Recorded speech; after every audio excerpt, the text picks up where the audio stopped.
Shalom, selamat pagi saudara-saudariku yang dikasihi Yesus Kristus Sang Juru Selamat.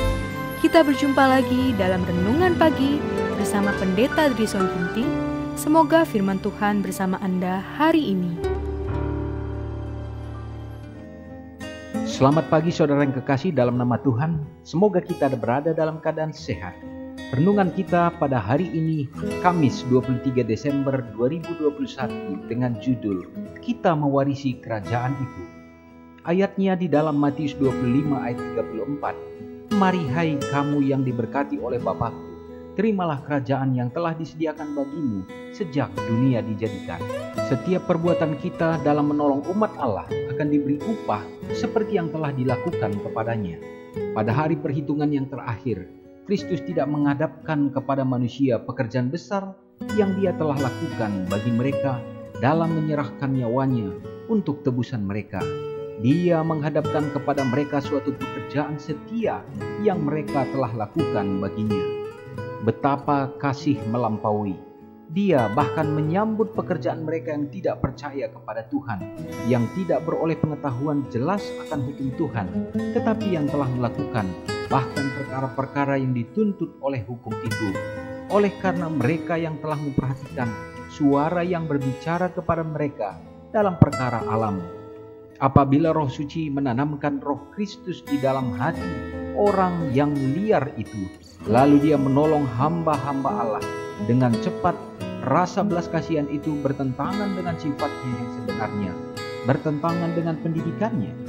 Anugerah Allah yang bekerja atas pikiran yang digelapkan telah melembutkan sifat liar yang tidak diajar oleh hikmat manusia. Kristus menanamkan anugerah dalam hati orang yang liar itu, dan dia pun dapat melayani keperluan misionaris bahkan sebelum dia mendengar atau memahami perkataan kebenaran dan kehidupan. Lihatlah rombongan yang berkumpul di sekeliling hamba Allah bermaksud mencelakakan hamba Allah itu. Tetapi Tuhan sedang bekerja di hati dan pikiran seseorang yang memohon sesuatu demi hambanya. Dan setelah musyawarah perang itu menentukan supaya menghancurkan nyawa orang Kristen itu, pengantaraan orang liar tersebut mengubah keputusan itu dan nyawanya pun terselamatkan. Oh, suatu kasih yang ditunjukkan bagi orang liar itu untuk perbuatan ini. Kepada orang yang demikian, Kristus berkata pada hari penghakiman, sebab ketika aku lapar, kamu memberi aku makan. Ketika aku haus, kamu memberi aku minum. Ketika aku seorang asing, kamu memberi aku tumpangan. Ketika aku telanjang, kamu memberi aku pakaian. Ketika aku sakit, kamu melawat aku. Ketika aku di dalam penjara, kamu mengunjungi aku. Mari, hai kamu yang diberkati oleh Bapa-Ku, terimalah kerajaan yang telah disediakan bagimu sejak dunia dijadikan. Saudaraku yang kekasih dalam nama Tuhan, luar biasa perenungan kita pada pagi hari ini mengingatkan bahwa kita harus berhati-hati, terlebih saudara dan saya yang sudah mengenal akan kebenaran dan hidup sebagai orang yang mengaku sebagai pengikut Kristus.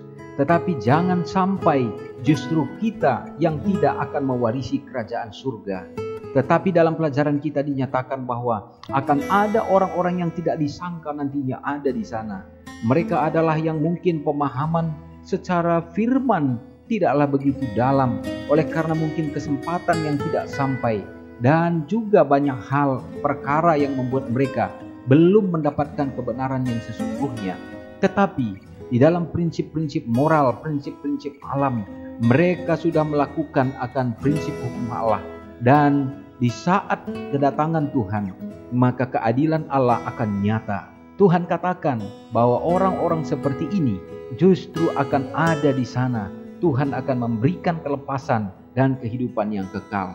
Bahkan juga saudaraku, sering kita merasakan bahwa ada orang-orang yang begitu luar biasa di sekeliling kita. Sementara pada saat kita melihat bahwa kebenaran tentang Kristus belumlah nyata dalam kehidupan mereka, belum menerima Yesus secara kelihatan, tetapi mereka dalam praktik kehidupannya jauh lebih baik mungkin dari orang-orang Kristen sendiri. Saudaraku, boleh jadi orang-orang demikian di dalam ketulusan mereka Tuhan akan perhitungkan dan akan menjadi anak-anak Tuhan yang akan diselamatkan. Semoga firman ini menguatkan kita untuk lebih setia. Mari kita sama-sama berdoa. Maha besar Allah Bapa yang bertahta dalam kerajaan surga, kami puji dan muliakan Engkau ya Tuhan di hari ini. Sebelum kami melanjutkan kegiatan di sepanjang hari, Tuhan kiranya memberkati kami dengan kekuatan dari surga lewat renungan yang sudah kami dapatkan, supaya dapat menjadi motivasi dan juga kekuatan bagi hidup kami untuk lebih setia lagi di dalam Tuhan. Kami merindukan pada saat kedatangan Tuhan, nama kami akan disebut menjadi anak-anak Tuhan yang akan mewarisi kehidupan yang kekal. Ya Bapa, di sepanjang hari ini, bila mana kami umat-umat-Mu melakukan segenap kegiatan pada hari ini, berkenanlah kiranya kuasa-Mu menjadi bagian kami. Berikanlah kesehatan dan biarlah tuntun langkah kami ya Bapa, di saat umat-umat-Mu keluar dari rumah, melakukan pekerjaan di luar, bahkan pada saat akan kembali ke rumah, berada dalam keadaan sehat dan selamat, dengan kepenuhan berkat yang Tuhan akan karuniakan. Memberkati kiranya ya Bapa umat-umat-Mu yang berada dalam keadaan sakit, melalui kuasa Tuhan akan membawa pemulihan dan kesembuhan. Juga kami berdoa bagi umat-umat Tuhan yang mengalami berbagai macam bencana alam di mana saja pun berada. Biarlah Tuhan akan tetap menopang mereka, menolong mereka, dan akan ada penyelesaian yang lebih baik melalui tangan-tangan orang yang berpengasihan, bahkan pemerintah, untuk memberikan pelayanan yang terbaik. Bagi para janda dan yatim piatu yang membutuhkan pertolongan kasih-Mu, jamahan kuasa Tuhan menjadi bahagian mereka, dan mereka akan merasakan sukacita dalam kepenuhan. Ya Bapa, kami berdoa bagi yang berulang tahun pada hari ini, Tuhan memberikan berkat khusus dalam kehidupan mereka, memberkati dengan kesehatan, berikanlah panjang umur dan roh kesetiaan, supaya mereka dapat menikmati kehidupan dengan penuh kebahagiaan, berjalan bersama dengan Tuhan. Ya Bapa, terpujilah Engkau untuk segenap jaminan berkat-Mu bagi umat-umat-Mu di sepanjang hari ini. Ampuni kami Tuhan. Doa ini hamba-Mu serahkan di dalam nama Yesus yang sudah menjadi juru selamat kami. Amin. Selamat pagi, Tuhan Yesus memberkati. Ingatlah Matius 5 ayat 13-16. Biarlah kamu menjadi garam yang mengasinkan dan terang yang menyinari kehidupan orang lain. Jangan lupa subscribe, like, dan share ke seluruh dunia.